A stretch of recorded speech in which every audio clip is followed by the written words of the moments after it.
gente, tudo bem? E hoje, no nosso Café com Cinema, nós vamos continuar falando sobre o cinema brasileiro. E hoje nós vamos ver um pouquinho sobre a década de 40 e a sua importância para o cinema brasileiro atual. Então, gente, foi na década de 40 que o Brasil realmente se consolidou no cinema brasileiro, conseguindo trazer a sua identidade própria e, com isso, começar a fazer muito sucesso. O que é bem interessante a gente falar aqui, gente, é que foi na década de 40 que o cinema brasileiro pegou muita influência americana, muita influência hollywoodiana para os seus filmes. Porque começou os filmes musicais em Hollywood. Isso fez com que o Brasil se interessasse em trazer esses filmes musicais para o Brasil também. Então, gente, em 1941, a Atlântica Cinematográfica, fundada por José Carlos Burle, Moacir Fenelon e Alinor Azevedo, e isso foi muito importante para o cinema brasileiro, porque essa produtora se tornou uma das produtoras maiores do Brasil. E também foi muito importante porque foi dada a largada na produção de chanchadas.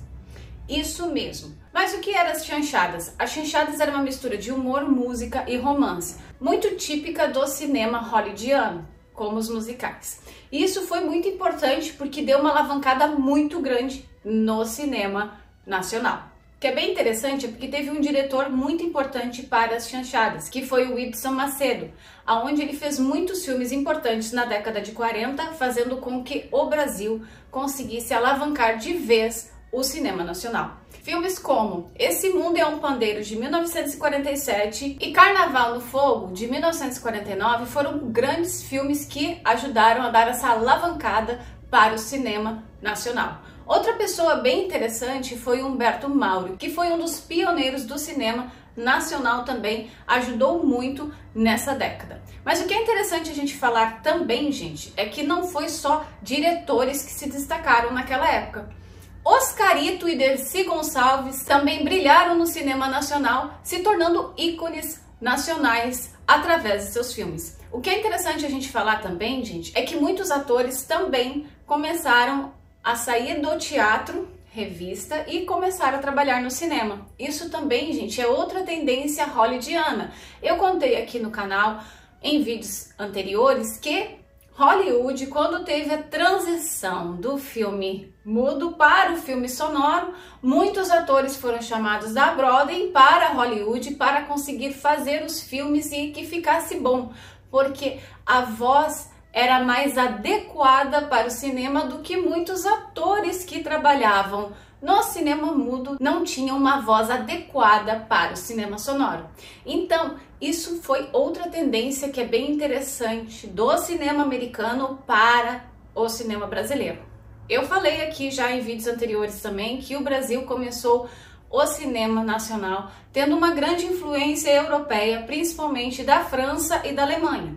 Mas a partir da década de 30 e a década de 40, o cinema brasileiro começou a ter uma grande influência americana devido a esses filmes de chanchada. Outra coisa bem interessante que eu falei no vídeo da semana passada é que o Brasil estava vivendo a era Vargas. Isso mesmo, estavam vivendo a era Getúlio Vargas no governo brasileiro, e isso significa que teve a implantação do Estado Novo, fazendo com que o Brasil tomasse algumas mudanças bem drásticas governamentais, né, em termos de Constituição, em termos de leis trabalhistas e por aí vai. E o governo Vargas viu que era uma boa opção investir no cinema, por causa que ajudava muito na propaganda e comunicação. Isso fez com que o governo realmente injetasse dinheiro na indústria cinematográfica. Entretanto, gente, também teve censura, a mesma censura que aconteceu em Hollywood.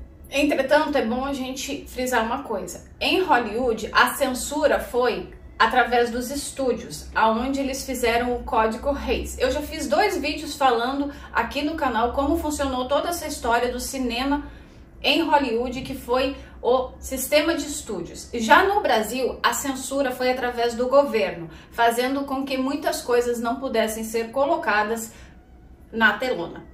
Mas eu vou fazer um vídeo específico falando só dessa censura na semana que vem, e daí a gente vai ver por que essa censura era tão presente. Mas, por um outro lado, o governo acabou ajudando muito o cinema, porque conseguiu injetar dinheiro na indústria cinematográfica, fazendo com que outras produções fossem feitas. Outra coisa bem interessante, gente, é que com a expansão da indústria cinematográfica na década de 40, também houve a expansão de salas de cinema, principalmente no eixo Rio-São Paulo, onde concentrava maior número de pessoas, começou a ter uma expansão muito grande de salas de cinema, fazendo com que a cultura cinematográfica se espalhasse com mais velocidade. Então, gente, outra coisa bem interessante que eu vou falar no vídeo da semana que vem vai ser o Brasil no período da guerra, porque foi importante também para o cinema, porque o Brasil começou a pegar muito essa influência americana da década de 30 e 40 para o cinema nacional. Então, como nos Estados Unidos teve muitos filmes sobre guerra, a gente também vai entender um pouquinho como foi essa importância e como foi essa transição também da Segunda Guerra Mundial para o fim da Segunda Guerra Mundial e a década de 50. Então, gente, é isso. O cinema brasileiro começou a tomar forma e mostrar a sua identidade. Eu espero que você esteja gostando dessas curiosidades que o cinema brasileiro tem. Muitas vezes a gente pensa que a influência do cinema brasileiro foi só americana, mas não. Foram várias influências que trouxeram o nosso cinema até hoje. E outra coisa, deixa eu te falar uma novidade que eu vou trazer muito em breve. Eu estou montando uma série aqui pro YouTube em especial para mostrar para vocês como está sendo a minha jornada na América. O meu livro, Minha Vida na América, de 2021, eu vou trazer ele para a série do YouTube, onde eu vou contar como foi a minha chegada aos Estados Unidos, como está sendo conviver com a cultura americana, como foi estudar em uma universidade americana e muito mais. Eu espero que você goste. Não deixe de dar o seu joinha, comentar, compartilhar e seguir o canal. Eu venho todos os dias com dicas de cinema e literatura aqui para você. Tchau, tchau!